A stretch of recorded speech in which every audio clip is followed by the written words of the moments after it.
안녕하십니까. 평택촌놈TV 봉천생 이강민입니다. 2024년 4월 22일 월요일 무료 야간 방송 시작하도록 하겠습니다. 자, 오늘은 녹화가 좀 늦었습니다. 어쨌든 지금부터 방송을 시작하도록 하겠습니다. 평소대로 시황, 이슈, 그리고 종목 이렇게 전달을 하도록 하겠습니다. 오늘도 간략하게 최대한 간략하게 전달을 하도록 하겠습니다. 자, 현재 보시는 화면은 주식회사 평택촌놈 홈페이지입니다. 홈페이지에 들어오시면은 유료 투자 정보라든지 유료 서비스 이런 안내들이 있습니다. 오셔가지고 잘 활용을 하시면은 좋을 것 같습니다.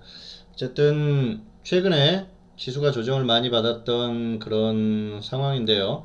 이럴 때 잘 활용을 하시면은 또 좋은 기회가 되지 않을까 생각을 합니다. 전문가 2명이 있으니까요. 오셔서 살펴보시고 활용하시기를 바라겠습니다. 자, 오늘 한국시장 양시장의 흐름이 모두 좋았습니다. 오늘 흐름은 전반적으로 대형주가 주도한 그런 흐름이에요. 자, 보시면은 코스피 그리고 코스닥 역시 대형주의 흐름이 괜찮았습니다. 역시 코스닥이 상대적으로 오늘 좀 약했던 그런 모습인데요. 하지만 양시장 모두 대형주가 좋았고요. 코스피 같은 경우에는 삼성전자가 약했어요. 보시면 삼성전자가 2% 가까이 하락했는데도 다른 대형주들의 흐름이 좋았다는 거죠. 오늘은 2차전지 쪽이 전반적으로 좋았습니다. 그러니까 코스피나 코스닥이나 2차전지가 좋았고요. 코스닥은 특히 시가총액 1위 종목이 2차전지죠. 에코프로비엠. 오늘 흐름이 굉장히 좋았습니다. 에코프로비엠이 최근에 저점을 기록하고 반등이 꽤 나오는 그런 흐름이에요. 그래서 어쨌든 또 2차전지가 움직여준다면 코스닥 시장도 괜찮은 흐름이 나올 수 있고요. 예, 다만 오늘은 또 반도체 쪽에 조정을 많이 받았는데 금요일이었죠. 엔비디아가 10% 하락했어요. 10% 넘게 하락해서 그 영향을 받은 그런 흐름이고요. 엔비디아 같은 경우에는 단기에 조정을 받을 수 있는 구간까지 충분히 왔어요. 지금 뭐 조정을 받는 게 당연하다 그렇게 볼 수가 있을 것 같은데요. 엔비디아의 자, 주가를 한번 보실까요? 엔비디아를 보시면은 100달러, 108달러까지 떨어졌다가 거의 1000달러 근처까지 상승을 했었죠. 충분히 지금 조정을 받아야 돼요. 121선 아래까지 조정을 받아주면은 좋은 기회가 되겠지만은 그렇지 않더라도 단기 조정을 받을 수 있는 구간이라고 보시면 될 것 같고요. 이건 뭐 자연스러운 흐름이라고 보시면 될 것 같습니다. 그리고 결국은 다시 간다 그렇게 보시는 게 맞을 것 같습니다.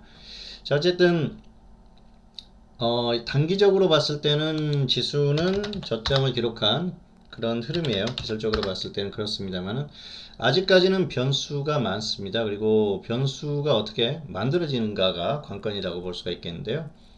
변수가 다 나오긴 했는데 변수가 강해지는지가 관건이에요. 첫 번째로 가장 중요한 건 중동 전쟁이죠. 이스라엘과 이란의 전쟁 흐름. 지금처럼 국지전 형태로 지속되면은 내성이 생길 거예요. 시장도 내성이 생겨서 큰 어떤 변수가 아닌데 갑자기 뭐 전쟁의 강도가 강해진다든지 그랬을 경우에는 전면전으로 확산이 된다거나 그랬을 경우 굉장히 또 곤란해지는 상황이 오겠죠. 그러면 시장이 흔들릴 수 있으니까요. 그런 부분들은 참고하시면 좋을 것 같습니다. 아직까지는 시장이 좀 흔들릴 수 있는 시장이다. 그렇게 보시면 될 것 같고요.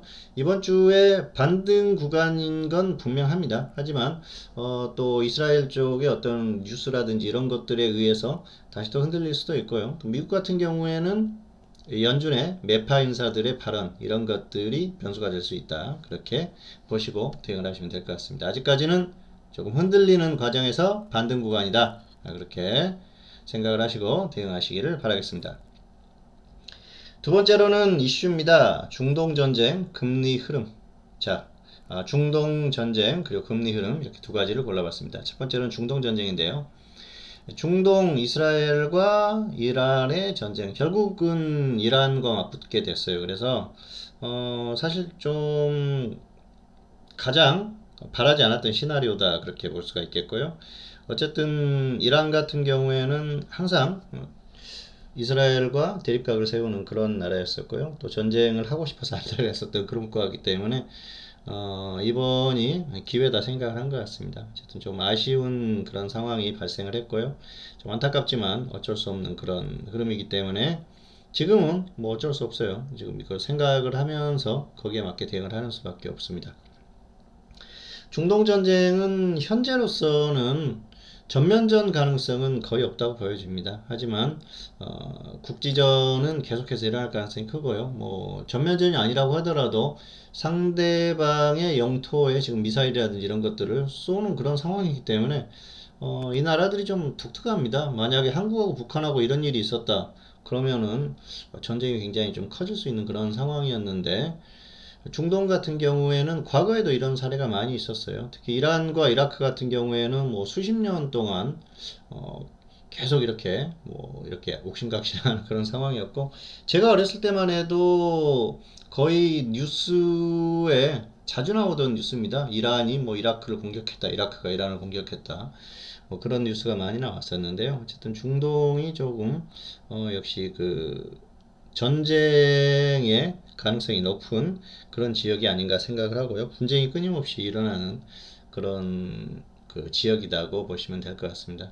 어쨌든 아직까지는 크게 확산되는 흐름은 아니고요. 다만 이게 시장을 계속 흔들 수 있는 그런 요인이기 때문에 우리가 좀 유심히 살펴봐야 될 것 같습니다. 현재 상황이 국지전 형태다. 그렇다고 해서 이게 이제 계속 이렇게 간다는 보장도 없고요.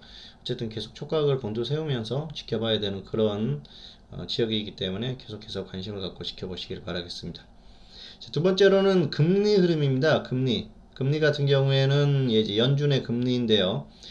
금리가 올해 무조건 인하될 거라고 100% 인하될 거라고 생각을 했었는데, 최근에 물가 지수의 흐름이 만만치가 않습니다. 그러다 보니까 금리 인하는 물 건너갔다, 오히려 인상을 해야 된다, 그렇게 얘기하는 인사들도 있고요. 어쨌든 뭐 매파 쪽의 입장입니다만은 6월에 금리를 인하할 가능성이 굉장히 떨어졌어요. 그러면서 주식시장이 흔들리고 있는데요. 단기적으로는 뭐 조정을 받을 수 있는 좋은 그런 계기가 아닌가 생각을 합니다. 그리고 역시 또 미국 시장의 어떤 투자자들도 이번 기회에 또 다시 또 매수할 수 있는 그런 구간이 되지 않을까 생각을 합니다. 어쨌든 미국이 조정을 받고 있지만은 이게 추세적으로 엄청나게 무너지는 그런 그림은 아니에요. 왜냐하면은 결국은 악재가 다 나온 그런 상황이기 때문에 어쨌든 지금은 가야 돼요. 미국도 가야 되고, 혹시라도 또 트럼프가 당선되게 되면은 굉장히 상황이 안 좋아지기 때문에 그 전에 최대한 상승을 만들려고 할 겁니다. 그래서 올해 미국의 대선 때까지는 굉장히 강력한 흐름이 나올 가능성이 크고요. 트럼프가 취임하는 게 내년입니다. 내년이기 때문에 취임하고 나서도 뭐 정책들을 펼쳐도 효과가 나오기까지는 꽤 시간이 걸리기 때문에 내년 상반기까지는 흐름이 그렇게 나쁠 것 같지는 않습니다. 다만 주식시장이 선반영된다는 측면으로 봤을 때는 주식시장이 얼마나 상승하느냐, 어느 기간에 얼마만큼 가느냐에 따라서 오히려 또 조금 더 빨리, 만약에 트럼프가 당선된다면 그렇습니다, 조정을 받을 가능성도 있기 때문에 그런 부분들은 좀 변수가 있다, 그렇게 보시면서 생각을 하시고 대응을 하시면 될 것 같습니다. 어쨌든 금리 부분이 상당히 중요한데요. 금리의 6월 인하 가능성은 없다. 하지만 올해 분명히 어느 시점에는 아직까지는 금리를 인하할 가능성이 크지 않나, 그렇게 개인적으로 판단을 하고 있고요. 상황을 계속 지켜봐야 되는 건 맞습니다. 어쨌든 계속해서 지켜보시면서 그 부분에 대해서는 생각을 조금 더 뭐 융통성 있게 대응을 하면은 맞지 않을까, 그렇게 생각을 합니다. 자, 다음 종목 살펴볼까요? 자, 포스코홀딩스 같은 경우에는 45만원 근처부터 분할 매수하자고 말씀드렸고요. 뭐 많이 빠졌죠. 손절하신 분도 계실 거예요, 분명히.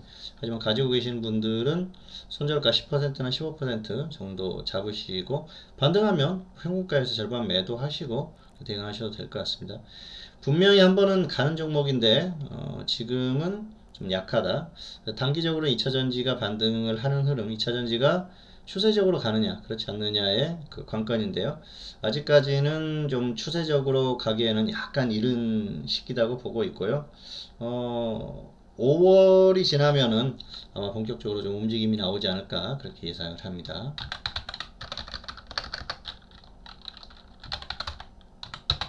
자, 미래반도체는 21,000원, 19,000원 분할 매수였었죠. 손절 10%, 수익 30% 그대로 대응하시면 될 것 같아요. 기준대로 꼭 하시기 바라겠습니다. 반등하면은 뭐 평균가의 절반 매도하시고 대응하시기 바라겠습니다. 자, 한국화장품은 자 보시면은 6,500원, 6,200원 분할 매수 말씀드렸었는데요. 1차 매수가 됐어요. 그리고 나서 이제 손절 5%, 수익 20% 기준대로 하시면 될 것 같습니다. 자, 파로스아이 바이오는 15,000원, 13,500원 분할 매수 말씀드렸고요. 손절 10%, 수익 30% 기준대로 하시고요. 2차 매수까지 됐으니까 평균가의 절반 매도 하시고 대응하시기 바라겠습니다. 최근에 보면은 13,500원이 안 왔네요. 제가 착각을 했네요. 자, 어쨌든 2차 매수 되면 평균가 절반 매도, 상승하면은 혹시 30% 수익 매도 하시기 바라겠습니다. 자, SP소프트는 좀 아쉽습니다. 조정을 받을 줄 알았는데 조정을 안 받았어요. 지난주에 상승했을 때, 자, 이때 추천을 했었지 않습니까? 15,500원, 14,700원 말씀드렸는데요. 혹시라도 오면은 해보시고 아니면은 무리하게 접근하지는 마시기 바라겠습니다. 자, 마지막으로 무료 추천주 드리기 전에 다시 한번 보여드립니다. 주식회사 평택촌놈 홈페이지고요. 홈페이지에 오셔서 전문가 서비스 활용하시면은 좋을 것 같습니다. 자, 어쨌든 지수가 흔들릴 때 이럴 때가 기회다는 말씀을 드리지만 다시 한번 말씀을 드리겠습니다. 자, 마지막으로 무료 추천주 드리고 마무리 하도록 하겠습니다. 오늘은 반도체에서 골라봤습니다. 최근에 반도체가 조정을 많이 받았어요. 엔비디아 영향도 있고요. 또 자체적인 기술적으로 조정을 많이 받았기 때문에 단기적인 기회다. 그리고 상황에 따라서 중기적으로도 기회가 될 수가 있다 말씀드리겠습니다. 자, 오늘 추천주는 네페스입니다. 네페스는 반도체 관련주죠. 가격 메리트가 좋아요. 그리고 최근에 지수가 조정을 받을 때도 역시 기술적인 흐름, 개별적인 흐름을 보였어요. 그렇기 때문에 이 종목은 들어가도 무난할 것 같습니다. 기준가 전달하겠습니다. 17,000원, 16,000원, 17,000원, 16,000원 분할 매수고요. 손절 마이너스 5%, 수익은 플러스 20% 이상 보시면 될 것 같습니다. 자, 반도체가 조금만 반등해도 단기 수익이 충분히 가능한 종목이니까요. 기준대로만 잘 하시기를 바라겠습니다. 2024년 4월 22일 월요일 무료 야간방송, 오늘은 전달해드릴 내용 다 전달을 해드렸습니다. 자, 월요일 마무리 잘 하시고요. 또 이번 한 주도 잘 마무리 하시면은 4월이 마무리가 될 것 같습니다.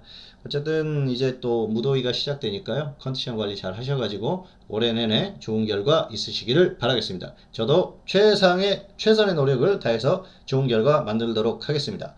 감사합니다.